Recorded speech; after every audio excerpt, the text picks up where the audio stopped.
So that's what a habit is. It's this automatic response.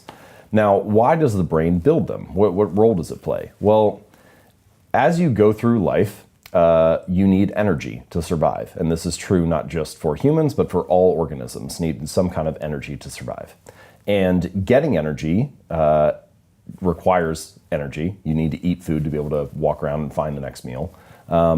And using energy is expensive because the more energy you use, the less you have available for the other things that life throws at you.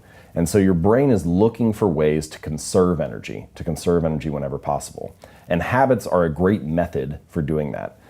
So for example, when our ancestors were roaming around the savannah, if there was a berry patch 100 meters from you, it made sense to go to that berry patch rather than one that was like on the other side of the mountain, right? You would choose the path of least resistance.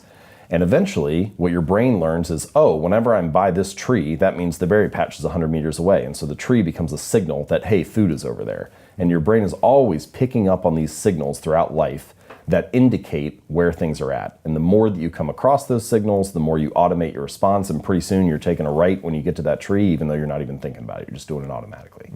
And it makes that whole process of finding energy, solving the problems of life, and getting through things easier. It requires less energy and attention and effort than it did before. So it's like an algorithm the brain built for itself to survive. Yes, I think that's a good way to describe it. It is. It's like an algorithm that you can rely on. It's a cognitive script, a mental shortcut that you can pull out whenever the situation is right. And that's true not just for things like finding food, which is essential for our survival, but also for daily tasks, because all these daily tasks take energy as well. So something like tying your shoes, your brain learns the context of when I have a shoe on my foot and the shoestring is untied, that means I do this little routine where I tie the shoelace into a knot and so on. And the first time you do it, it takes energy, but after you do it 100 times or 1,000 times or 10,000 times, pretty soon you're doing it just like turning right at the tree.